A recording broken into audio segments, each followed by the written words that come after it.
Bom dia, boa tarde, boa noite, dependendo de quando você está vendo esse vídeo. Aqui é o Luan. Provavelmente, se você está vendo esse vídeo, você veio lá do meu Instagram. Se não, tá o arroba aí, tá o nome do Instagram aí, só me seguir e aproveitar que lá de vez em quando eu solto alguns conteúdos muito bons, né? E se você veio de lá, você está esbarrando aqui provavelmente porque você tem interesse em aprender sobre finanças pessoais. Pois bem, o que me levou a disponibilizar aqui para vocês um curso completamente gratuito e sem pegadinha, né? Primeiro, muitas pessoas têm dificuldade com esse tema, né? É assustador como o brasileiro não tem intimidade nenhuma com o dinheiro. Desde percepções extremamente irreais, né?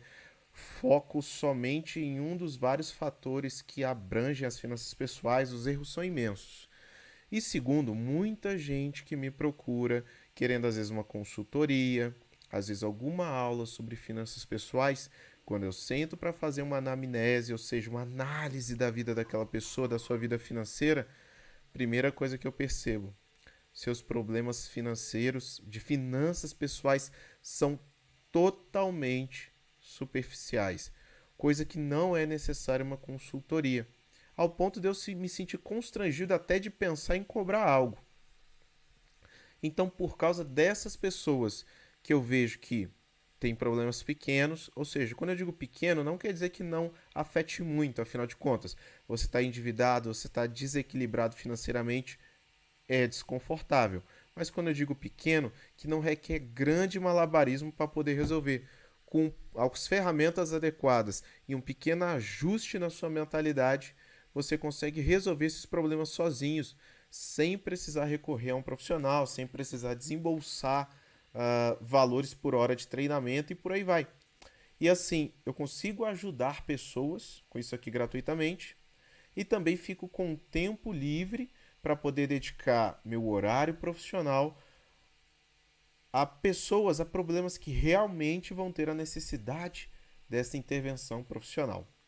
Então, se você quer aprender como controlar suas finanças, vem comigo que eu vou estar trabalhando com vocês questão de renda, despesas, ferramentas de controle e, acima de tudo, o mais importante, mentalidade. Aqui você não vai encontrar aquelas gravações bonitonas, com fundo cinematográfico, câmera em 4K, mas vai encontrar conhecimento. Então, vamos embora.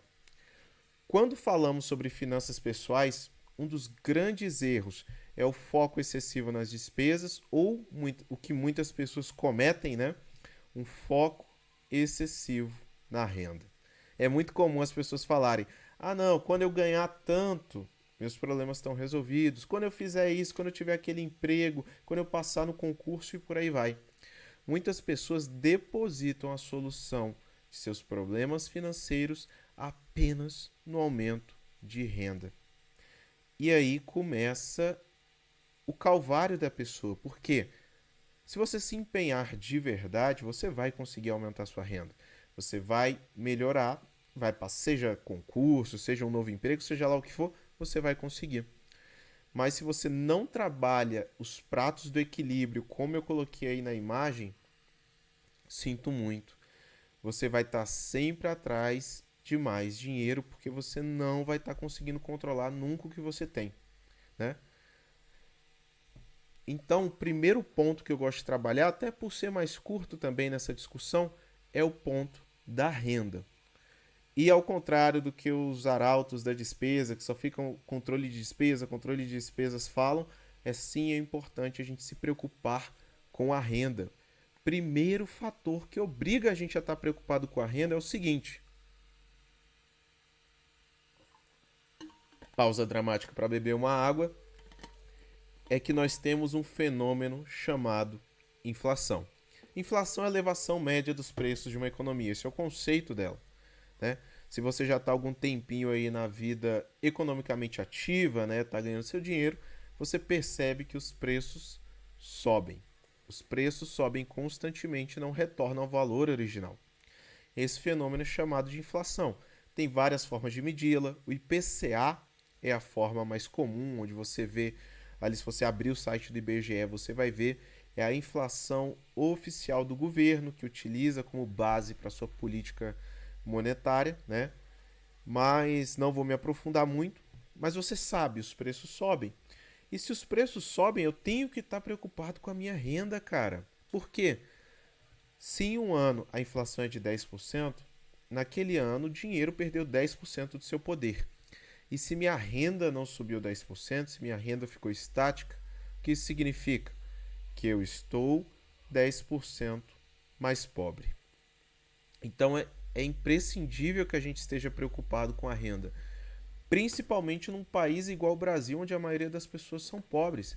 Veja, aqui trouxe para vocês, né, um dado do PNAD, que é a Pesquisa Nacional por Amostra de Domicílios Contínuos. Peguei ali de 2019, antes da pandemia. E aí, ele traz o rendimento médio mensal de todos os trabalhos da população ocupada no Brasil, né? Traz aí trouxe aí uma pequena evolução histórica de 2012 a 2019. Diferença por gênero é mais irrelevante aí pra gente, mas faz parte da imagem, então tá aí, né? Por que é importante a gente olhar isso aí? A inflação, né, ela bate com mais força no mais pobre. Quanto mais pobre você é, mais você sente. É só pensar bem. Se o preço da carne sobe 10%, quem é que vai sofrer mais? A pessoa que tem 10 salários mínimos disponível todo mês ou a pessoa que tem um salário mínimo disponível todo mês? É lógico que é de um salário mínimo. Por quê? Se um quilo de carne que era 30 sobe para 35, esses 5 reais a mais pesam bem mais no bolso de quem tem menos. É uma lógica simples de perceber.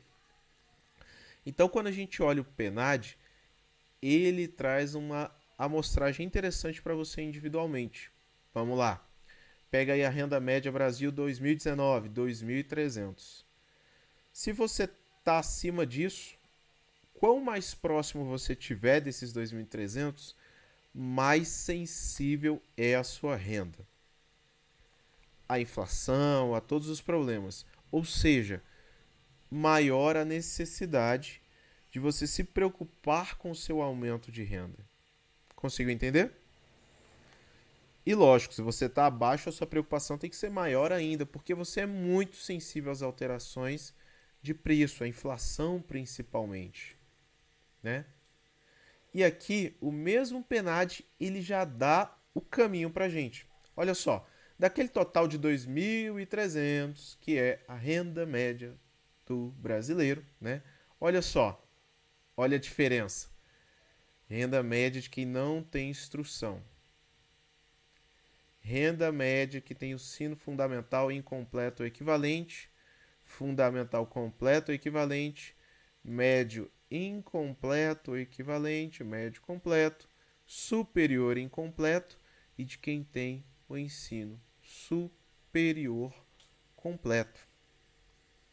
Olha aí, a gente vê muito claramente que o nível educacional de uma pessoa impacta objetivamente, impacta significativamente, positivamente, e vai vários adjetivos aí, mas quanto mais qualificado você é, maior a sua renda. E a pergunta é: por que a renda aumenta com a qualificação? Consegue pensar numa resposta? Eu já deixei a resposta aí, né? Mas a resposta é essa: produtividade. É por causa disso, né? Vou trazer vamos para um exemplo para ficar mais fácil de perceber, de você entender. Quem recebe mais dinheiro? Um cortador de cana, né? Um operador de colheitadeira de cana. Olha aí, eu fui lá num site, né? Que no site salário.com você consegue pegar os dados aí de vagas de emprego no Brasil inteiro por categoria. E aí ele mostra o salário médio do cortador de cana de açúcar, né, de 2020 a 2023. Foi o espaço que eu consegui lá. E no mesmo período do operador de colheitadeira. A gente vê aqui, ó, no menor, ou melhor, no fim do período aqui, né, o operador de colheitadeira 2.251. Isso oferta média de salário, né? Enquanto o cortador de cana 1.400. Agora, por quê, né? Por que que isso acontece? O que que ocasiona isso, né? Até a hora média eu trouxe aí, né? A hora média do cortador fica mais fácil de perceber. Fiz essa conta porque ali você tem só a oferta final da vaga, tem horas diferentes, tem carga horária semanal e mensal diferente, mas aqui fica muito mais fácil de visualizar. A hora média aí nas vagas disponíveis no Brasil inteiro de um cortador de cana, R$ 6,56 por hora trabalhado. Enquanto do operador de colheitadeira, R$ 10,37. Por quê? Por que que isso acontece? Cara, não é porque o capitalismo é malvadão, patrão explorador, todo aquele lele, toda aquela lenga-lenga, aquele mimimi, conversa fiada. É por produtividade. Por quê? Operando uma colheitadeira agrícola, você colhe mais cana por hora do que com facão. É simples. Você produz mais, você entrega mais valor. E o caminho mais comum para isso é através do estudo. Né? É a forma mais comum e mais prática de você aumentar a produtividade da tua mão de obra. O que separa o cara com o facão do cara operando a colheitadeira foi que o cara da colheitadeira estudou para operá-la, se qualificou profissionalmente para operar uma colheitadeira e por causa disso ele colhe muito mais cana por hora do que o cara do facão. Então isso implica o quê? Não você só, se você olhou ali sua renda, você viu, pô, tô muito perto ali daquela média nacional, tô abaixo, cara. Agora qual o caminho para eu subir? Qualificação. Estudo é o caminho mais comum, lógico, tem outros. Tem a galera que vai empreender, é uma forma, enfim. Cada um tem seu caminho, mas o mais comum é o estudo, né? O estudo formal. E aí, eu preciso aqui, gente, deixar um alerta. Cuidado com a armadilha do diploma, né? Por que que eu falo isso? Eu vejo acontecer bastante. Eu tenho hoje, estou gravando esse vídeo em fevereiro de 25, eu tenho 32 anos, então já vi e vejo isso acontecer demais. No Brasil, a gente tem, como é que eu posso dizer, um certo regramento, não seria a palavra adequada, mas nós temos um funcionamento, melhor dizendo, em relação com o nível superior que gera consequências indesejadas às vezes para o qualificado, né?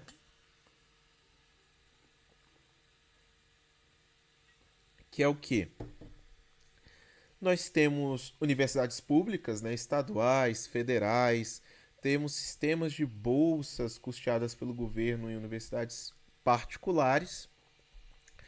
Isso implica muitas vezes na geração de mão de obra qualificada em áreas que o Brasil simplesmente não tem demanda ou a demanda é muito pouca. Cara, vou dar um exemplo muito bom.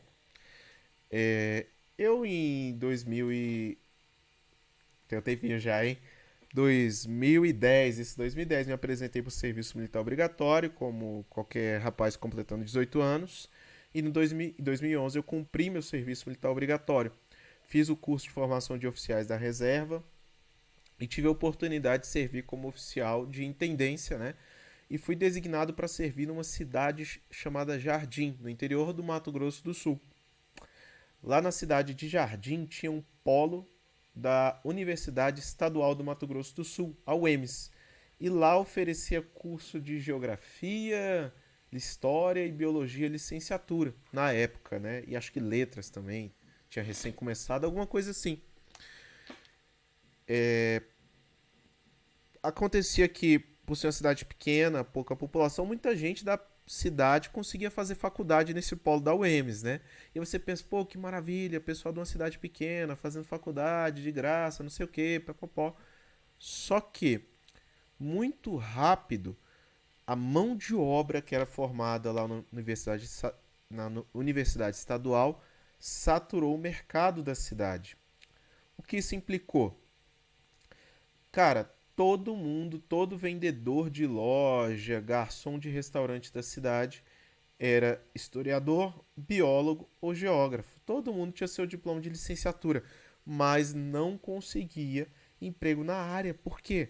Tinha gente demais. Tinha muito mais profissional qualificado do que demanda por essa qualificação. E como a universidade estadual, lá especificamente, mas a federal também se aplica, ela não está sujeita às regras de mercado, ou seja, ela não precisa receber mensalidade, não precisa cativar cliente, o que acontece? Ela continua todo ano despejando profissional qualificado naquela área, mesmo que saindo da faculdade eles não consigam emprego. Então isso é uma realidade, né?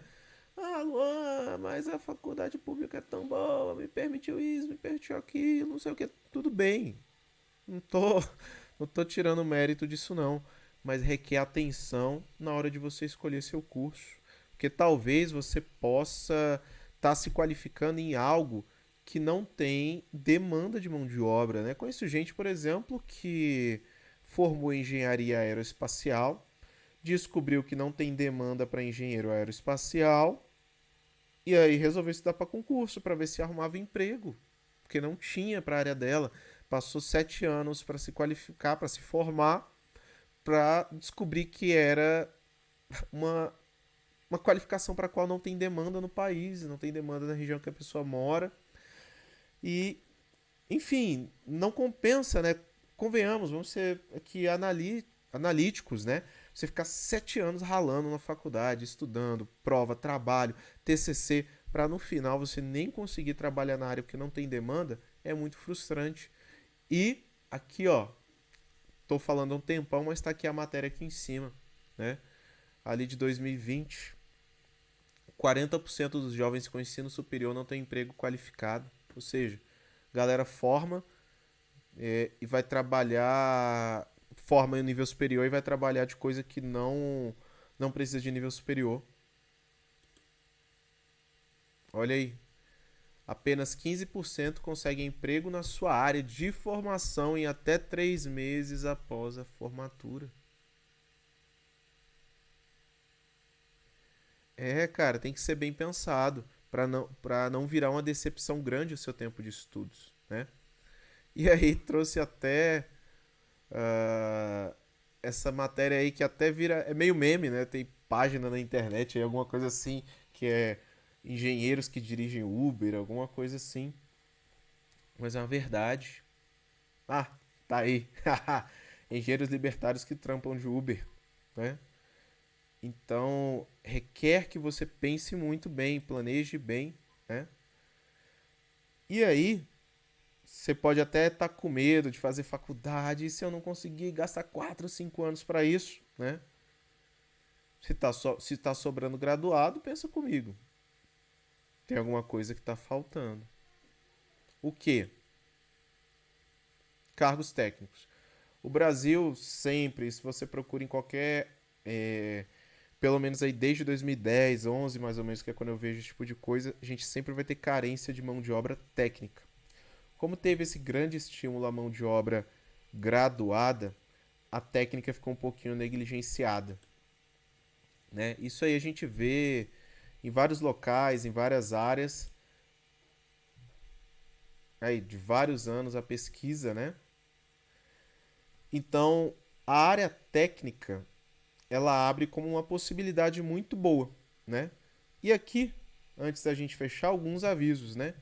Ou melhor, a conclusão de raciocínio, né? Primeira coisa, se você vai olhar uma faculdade, pode ser um curso técnico também. Primeira coisa, verifique se o curso que você almeja tem demanda de mão de obra. Como? Simples. Vai em site de vaga. LinkedIn, vagas.com. Olha, porra, vou fazer faculdade, por exemplo, de contabilidade. Se eu faço faculdade de contabilidade, eu vou ser contador. Deixa eu ver aqui se tem muita vaga de contador aberto na minha cidade, no meu bairro, na região onde eu moro, na macro-região. Vai lá e vê. Vê quantas vagas abrem, vê o salário, né, que é ofertado. Faz essa pesquisa antes de entrar na empreitada do curso, né? você pode verificar também a possibilidade de fazer um curso técnico como trampolim. A faculdade, a gente viu que o nível superior é o que oferece, o que oferta, o que confere a maior remuneração média ali nas qualificações, de fato, porque agrega muito mais, né? Mas também é o nível superior que requer mais tempo. Uma faculdade sem esforço, o tempo mínimo são 8 semestres, 4 anos. Talvez você não tenha tanto tempo, talvez você tenha necessidade de aumentar a tua renda agora, de forma mais imediata. Então, talvez um caminho legal seja usar o curso técnico de trampolim. Eu já vi muita gente fazendo isso, principalmente, por exemplo, uma tia minha fez isso com enfermagem. Formou técnica, começou a trabalhar e depois fez a graduação. Então, fez o trampolim, né? Fez o curso técnico, garantiu uma remuneração de técnico que já era melhor do que a remuneração de quem tem nível médio. E a partir daí saltou para a faculdade, né? É uma possibilidade também. Uma não anula a outra. Pense nesse caminho. Não tenha medo de corrigir a rota, principalmente se você é jovem, recém-saído do ensino médio, está fazendo ali 19, 20 anos, entrou na graduação agora.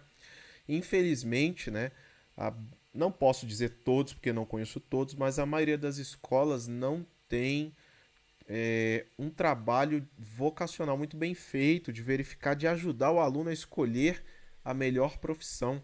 Você vai muito no meu sonho, algo extremamente vago de significado, não tem nenhuma escolha profunda ou concreta. Então é muito, muito comum a pessoa começar um curso e no meio do curso descobrir que não era aquilo. Cara, não tenha medo de corrigir sua rota, principalmente se você é jovem. Eu fiz isso. Eu comecei cursando ciências biológicas. Por quê? Porque eu gostava de biologia. Ainda amo ciências biológicas, gosto muito. Mas não basta gostar, você tem que gostar de trabalhar com aquilo, né? E aí, no meio do curso, quando eu vi que a área de administração de empresas me chamava mais, mudei de curso e sou muito feliz no caminho que eu escolhi e talvez não fosse tão feliz assim se fosse profissional das ciências biológicas. Então não tenha medo de corrigir sua rota, né? Com informações novas você pode tomar decisões melhores.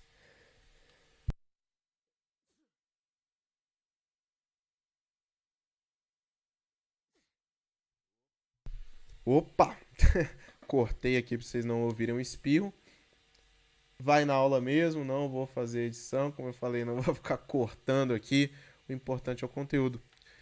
E, por fim, meus caros, chegamos ao fim dessa pequena análise sobre receita. Receita, né, que é a venda da tua mão de obra. Claro, aqui eu fui um pouco superficial, falei muito sobre você olhar um pouquinho a sua renda, né, se está próximo da renda sensível, ou seja, aquela que vai ser pressionada mais fortemente pela inflação, e onde você pode buscar soluções. Ah, Luan, não tenho dinheiro para pagar uma faculdade, pagar um curso técnico. Cara, use a estrutura do governo. Não sei como é onde você mora, mas pelo menos aqui no Distrito Federal, bomba de escola técnica do governo. Tem escola técnica do GDF, Governo do Distrito Federal. Tem também os IFBs. Corre atrás, dá teus pulos, né? Quero fazer faculdade. Pô, tem as faculdades federais, estaduais, enfim. Dá uma arrochada aí no Enem, que tá sendo a principal porta de entrada aí. Acho que nem tem mais vestibular, né, pra pública. E manda bronca.